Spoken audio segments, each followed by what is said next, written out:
Hello, and welcome to the Brutal Iron Gym podcast, where our goal is to cut through the BS and deliver the brutal truth about topics related to health and happiness. Today's podcast is number 1480. The topic is Q&A, and the title is, Other Than Adjusting Calories, How Can I Grow Faster? So we had a listener send this in, and they kind of sent like a nice paragraph, kind of telling me a little bit about themselves, and they had thanked me for the podcast. They've actually been using the information that was taught in the podcast in order to help them gain weight, like grow muscle tissue.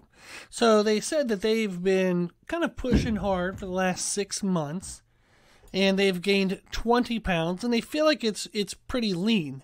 They don't feel like they're sloppy, that they lost much, muscle definition. And they sent me before and after photos, and they actually look really good, so congratulations. Kicked butt. So they gained 20 pounds in the last 24 weeks. Is kind of like what 6 months breaks down to, if my math is correct. So 20 pounds in 24 weeks. And they said that they would like to continue to grow, but they're afraid that if they add more calories, they're just going to gain a bunch of body fat. So they were wondering, other than adding calories, how can they grow faster?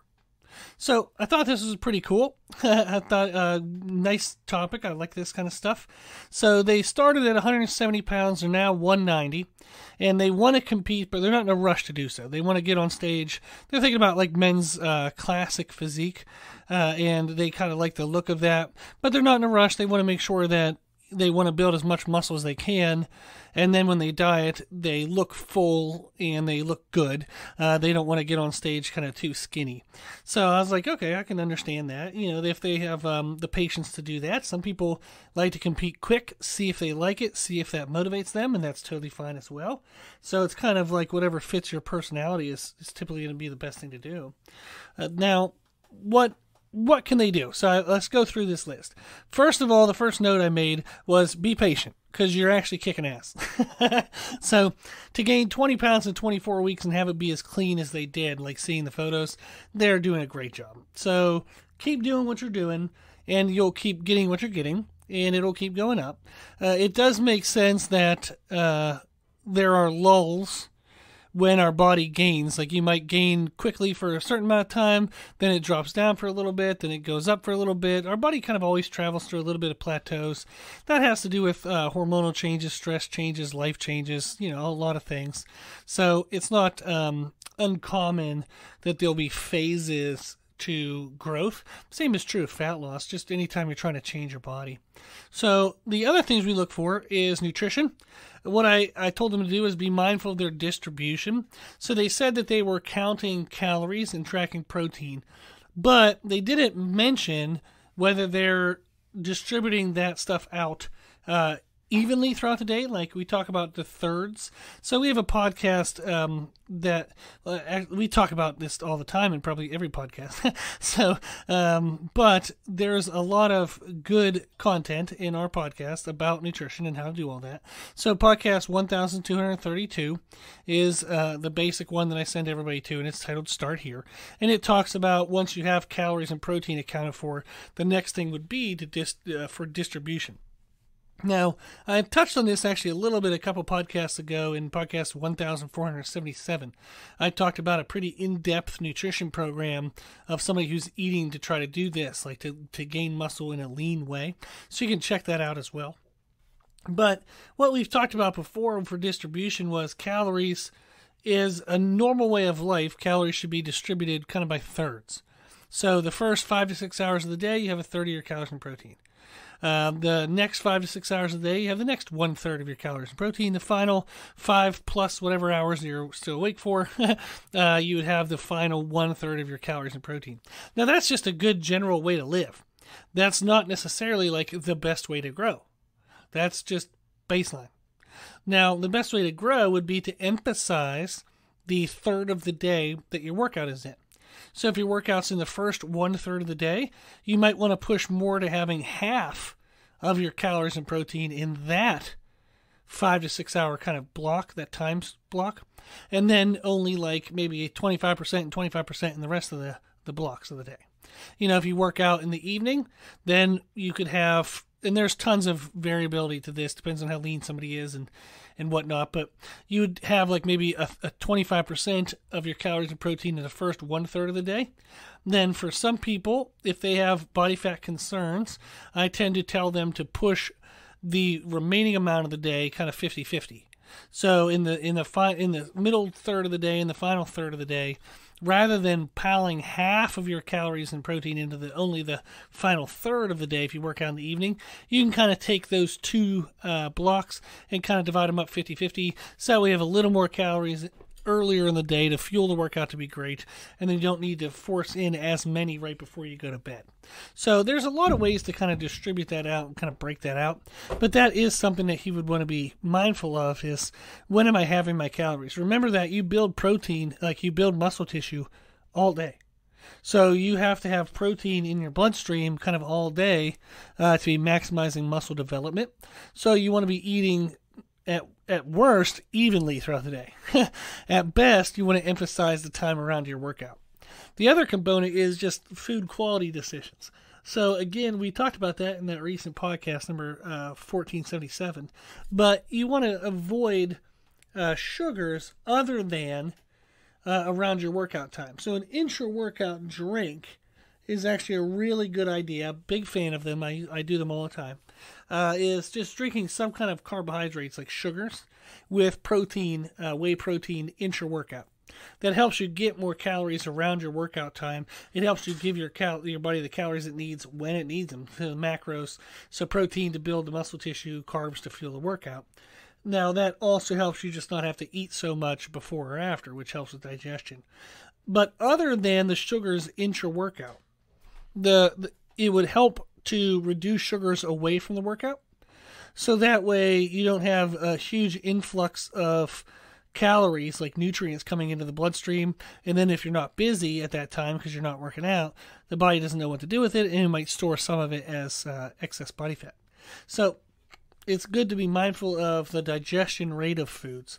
You want to pick slower digesting foods away from your workouts, but slow in the parameters of matching your meal frequency. So if you eat every 3 hours, you want a meal that digests in about 3 hours. If you eat every 5 hours, you want a meal that digests in about 5 hours. So you want to match your digestion rates to the meal timing. A good way of kind of knowing this is just, are you hungry for your next meal? So when your next meal comes around, are you hungry for it? Or have you been hungry before that and you've been waiting and waiting and waiting? Or are you just really not hungry for it? So you can kind of adjust the digestion rate, the complexity of your foods based on when you feel hungry again, based on your schedule of when you have the time to eat. Now, the next thing we look at is supplements. Absolutely, you can definitely play around with improving your recovery through L-glutamine powder. It's pretty cheap, and you can put it in your intra-workout drink or a post-workout drink. But L-glutamine powder, L-glutamine is an amino acid that helps with muscle formation. So that would be a good thing to put in. Most protein powders have it in there. However, you might want to just kind of a little extra dose there, especially if you have a very aggressive training schedule, like you train 5, 6, 7 days a week. Maybe you train an hour and a half, you do super aggressive bodybuilding style training. You're probably going to deplete your amino acids pretty quickly. So taking in some extra glutamine will help. Taking in some extra L-leucine will help, and those are both pretty cheap. If you're looking at natural testosterone increase, if you're putting on 20 pounds in 24 weeks and it looks lean, probably don't have to worry about that, so you're doing good. But Tribulus is a good supplement that's legal. You can take it and it's not, going to hurt you in the sense of what any other supplement would hurt you. But Tribulus is a good one to kind of do like natural testosterone boosting. You can give that a try if you think your testosterone might be low. And how you would know that is you kind of do the training that you hear people typically recommend. You do the nutrition that you hear people typically recommend. But you don't seem to recover by your next workouts, or you just don't seem to be able to make the strength progressions that other people are able to make. It seems like you're putting in all the work, but you're not quite getting all the results that other people get. And that could be related to, in part, low testosterone and or low thyroid. Now, you can get blood work done. You can purchase a blood lab test and just go get your testosterone and hormones and your thyroid checked just to see where they're at. And that's actually not a bad idea at all, especially if you feel like you're working harder than what you see results-wise. So that's very important. Then if we look at training, we have a really good podcast. Number 1437 is a training podcast titled Programming for Greatest Muscle Growth. So that one talks through about, how many sets you should do, like how many reps you should do, what is the intensity, should you go to failure, should you not go to failure, how often should you train the body parts. It has all the good stuff in there. So I would definitely suggest that you check that podcast out. Again, that's podcast 1437. And then just make sure you're making progressions. Too often people go into the gym and they either do new movements every workout and they never really know if they're actually making progress, or they stay with movements for way too damn long and they can't make progress because they're doing it for like 8 weeks in a row, and you can't add 5 pounds or add a rep every week for 8 weeks. You either sandbag to the beginning where you're starting to break down your technique and you're just kind of throwing things around with momentum around the 8, 9, 10 week mark. Now, we talked about this actually in a recent podcast, number 1468. It was a training podcast titled How Often Should I Change Exercises?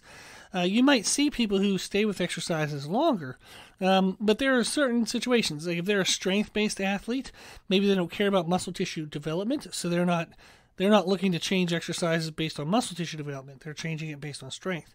Also, if you have, an IFBB pro who's taken a lot of drugs and this is their job, so they're sleeping perfectly, eating perfectly, they really have nothing else to do, everything is getting invested into this, they can probably make progressions per week at a longer basis than somebody who isn't taking the drugs and doesn't live the lifestyle to support the benefits that the drugs actually offer. So your frequency for this listener is probably pretty good because you've been growing pretty well. But that's something to consider as well, is not only changing exercises, but am I training too often? Am I not training enough? Like those kind of questions. And they could be answered in podcast 1437. Then another factor to kind of consider, and this is like a little bit of a deeper dive, but something I do with my more advanced athletes, is to consider rotating the loading intensity of movements. And what this means is when you change exercises, you want to be intentional about changing exercises from something that's maybe limiting in weight load to something that allows for an excessive weight load. So, for example, if you think of squats, if I do 4 weeks of front squats, then I do 4 weeks of high bar squats, then I do 4 weeks of safety squat bar Hatfield squats. The sequencing of that is the front squat, no matter how hard I work, I probably can't squat as much as I can high bar squat.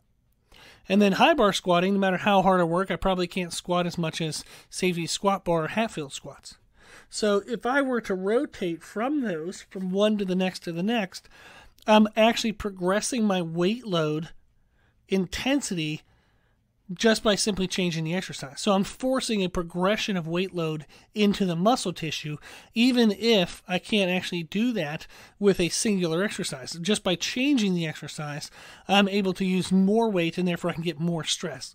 Now, it's important that you cycle back through this because once you get to an overload variation of a lift, say the safety squat bar Hatfield squats, you're going to basically using hand assistance and you're going to overload the legs above what they normally could do. You can't do that forever. They're going to struggle to recover. They're going to struggle to catch up to that increased stimulus. So then you cycle back to something that's underloading. For example, a front squat. No matter how hard I try, I can't really front squat a lot of weight compared to a Hatfield squat. So I still get maximal intensity. I still create the stimulus for strength response. due to the intensity of weight load and feel of the exercise, but I don't have as much weight load compression into my joints, as much pulling on my connective tissues, and even though it does cause damage in the muscle fibers, it just doesn't cause as much. So it's important to rotate and kind of cycle through intensity of loading capacities of different exercises. So another kind of example would be is I might do 4 weeks of a 30-degree incline chest press, then 4 weeks of a 15-degree incline, then 4 weeks of a flat. Typically, people can bench press more on a flat bench than they can at 15 than they can at 30.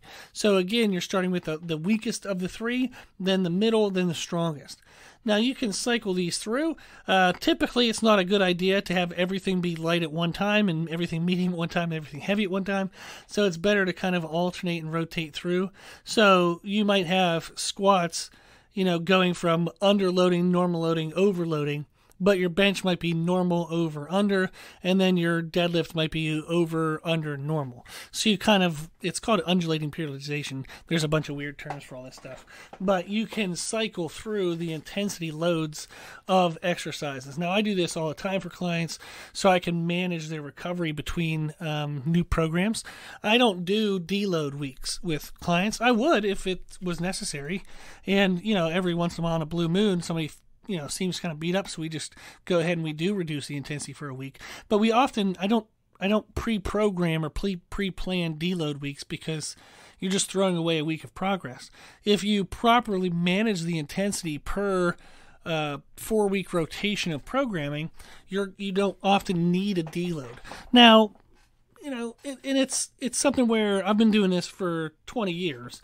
I calculated yesterday, actually, just my in-person, face-to-face, in-person training hours. It's over 25,000 hours. So I have trained somebody face-to-face over 25,000 hours. I think it was like 1,044 days. So if I trained somebody for 24 hours a day, didn't stop to pee, didn't stop to eat, I've just trained people for 24 hours a day, I would have trained for 1,044 days in a row. That's my experience of training with clients. So I have a lot of experience doing this, and that's why managing these type of components is very easy to me, and it's what I do. So if you're writing your own programming, having a deload week more often is probably necessary because you're going to waver like a little bit below or a little bit above like what the proper intensity might be. So the less used to programming you are, the more deloads you might need, and the more kind of frequency of just easier weeks. You might need to take a week to just kind of mess around with some stuff rather than try to do a super intense week. But that is something to consider, is the loading intensity cycling and the benefits that can offer. Now, to learn a little bit more about that is podcast number 966. It's a training podcast titled Programming Concepts, Weight Load Selection, and Recovery Effects. So that's kind of fun. Now, there actually are some more things. Let me go into the next one. The next one would be stretching. That sounds ridiculous. I know that everybody's like, what in the world? Blah, blah, blah, blah. But stretching really helps. If you look at professional bodybuilders, they all the time go in for muscle treatment to address tight muscles and muscles that the myofascial tissue is kind of bound down. Because if a muscle isn't moving through a full range of motion, you're not going to develop the full capacity of the muscle. So you have to be able to move that muscle through a full range of motion unimpeded. So that's where stretching can help, which is why they get a lot of physical therapy done on their muscles. But you can do stretching, and that helps to ensure that you maintain full range of motion of all your muscles, which helps to maintain the ability to grow them to a full capacity. Podcast 1451 is a good podcast for that. It's a Q&A podcast titled Should You Stretch Before a Workout? So it has a ton of benefits other than just growth. So, getting down to it now, a little bit of a summary here, is if you're gaining at a rate of 3 to 6 pounds per 4 weeks, you're doing well. You're doing really well. Now, it depends on the duration. If you've been doing it for a long time, like this person was doing it for 24 weeks, they fell under that like pound per week kind of rate. They're at 20 pounds in 24 weeks. That's okay. The longer you do it, it does like slow down a little bit. But to get 20 pounds in 24 weeks and have it be as lean as they did, it's pretty damn awesome. Like, congratulations, you did a very good job. So you can implement some of the changes and stuff that we talked about above. So really refine your nutrition, really listen to that podcast about the training for programming for greatest muscle growth, which is podcast 1437. So go through your training and make sure you have all those nuances, the number of working sets, the repetitions, the sets, and all that stuff, frequency and whatnot. Have that all in place. So really look through the nutrition, refine your programming, and force progressions each week.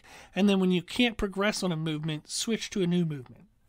When I started lifting weights, I was 165 pounds. I am now 283 as of this morning. So that's almost 120 pounds that I've gained. And I'm leaner now. I have a lower body fat percentage at 283 than I did at 165. So that's 120 pounds of muscle. That's pretty damn good. I'm pretty happy about that. Now, I've been able to do that over a long, long time.